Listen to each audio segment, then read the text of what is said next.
Fala galerinha, Brian Souza na área. A gente vem para mais uma aula de câmbio. Aula rápida, simples, direto ao assunto. A gente vai falar sobre regimes cambiais. Então a gente vai entender o que é câmbio fixo, o que é câmbio flutuante e o que é banda cambial. Esse é um tema muito comum nas provas, quando a gente vê ali as questões de câmbio, quase sempre aparece alguma coisa de regime cambial. Tema bem tranquilo para a gente levar um ponto para casa, tá?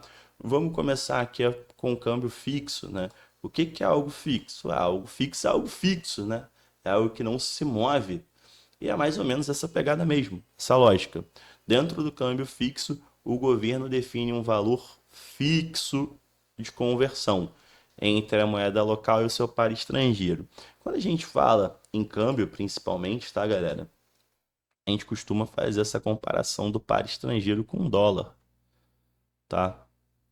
Eu posso fazer comparação com o euro, comparação com o ien, comparação com o peso argentino? Posso, tá? Mas a maioria das nossas questões vem fazendo comparação em dólar, então vai ser a linguagem que eu vou utilizar, tá bom?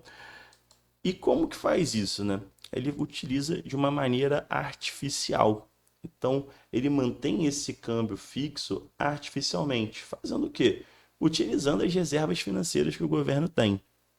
Então, esse é um regime cambial que ele é extremamente artificial, ele não apresenta a realidade, tá? Ele não apresenta a realidade e ele gera muito custo para o governo. Então, é um regime muito difícil de ser mantido. Só que a gente já teve esse regime no Brasil, tá? Esse regime ele ficou configurado no Brasil no período de 1994 a 1999, tá? Para você que é mais novinho, você não deve se lembrar, mas para a galera mais antiga, sabe que essa data é exatamente o início da implementação do Plano Real, né? O Brasil sempre teve muito problema com a inflação. A gente teve um problema forte ali no final da década de 80, início da década de 90, e o que ajudou a solucionar esse problema na época foi a instituição do Plano Real, que é a moeda que a gente conhece hoje. E para funcionar o Plano Real, pelo menos, né, dentro ali da visão dos economistas da época, era necessário que o Brasil tivesse uma certa paridade com o dólar, que o real tivesse uma paridade com o dólar, e eles utilizaram o regime de câmbio fixo para isso, tá? Lembrando, tá, gente, que câmbio fixo, eu já tive pergunta desse tipo. Ah, Brian, o câmbio fixo significa que um real vai ser um dólar? Até foi em alguns períodos, mas não é isso. O governo ele vai definir um valor fixo. Ele poderia falar que R$ 2 valeria um dólar. É um valor fixo, né? O valor fixo seria os R$ 2. Então não é um para um, não é isso. O governo ele vai definir um valor fixo, seja ele lá qual for, para fazer ali frente ao seu par estrangeiro. Beleza? Um modelo extremamente artificial, muito difícil de um governo manter, porque ele vai perder muito dinheiro. Então, se a gente sabe que se durou de 94 a 99, é porque ali em 99 deu ruim, né? E é exatamente isso, o governo já não conseguia mais sustentar esse regime de câmbio fixo. E aí a gente, né, tem uma evolução que é o câmbio flutuante. O câmbio flutuante, ele vai ser pautado pela lei da oferta e da demanda. Tá? Ele vai ser pautado pela lei da oferta e da demanda, ó, tanto aqui quanto aqui. Só que esse câmbio flutuante, a gente pode dividir ele em duas formas. O câmbio flutuante livre ou limpo, que a gente chama de clear floating. Importante saber o termo em inglês aqui porque já apareceu em prova. Ou a gente pode ter o câmbio flutuante sujo, que é conhecido como dirt floating. Qual é a diferença de um para o outro? No câmbio flutuante livre, o governo ele não faz nenhum tipo de intervenção. Então, o governo não realiza intervenção. Então, aqui, galera, desculpa o palavreado, tá?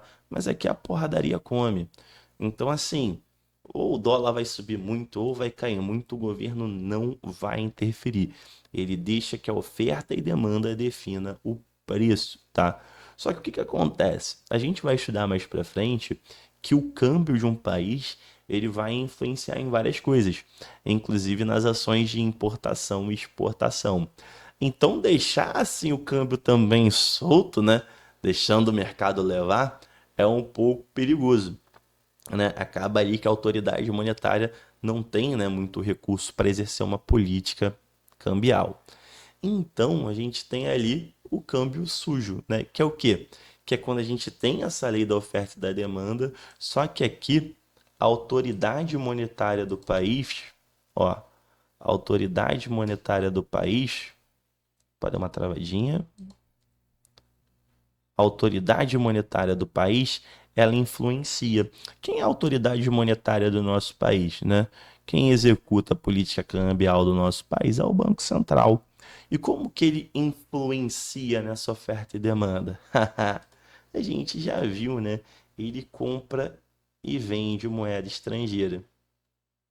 Então, da mesma forma que para controlar lá a liquidez do mercado, para controlar a inflação, o Banco Central compra e vende título público, né? Lá no Open Market, lá na parte de mercado, da parte de política monetária que a gente estudou, a mesma coisa que na política cambial. Então, o governo deixa, não, deixa a oferta e demanda.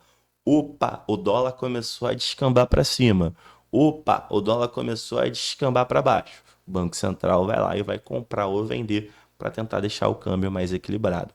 A gente vai evoluir o nosso estudo e vai ter um momento que a gente vai perceber que o câmbio muito alto ou o câmbio muito baixo tem certos problemas, tá? Nesse momento, o que eu quero que você entenda?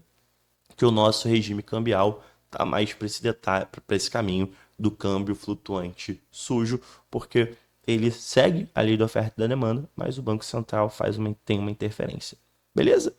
E para fechar, a gente vai falar da banda cambial, que é um sistema híbrido, tá? É um sistema híbrido.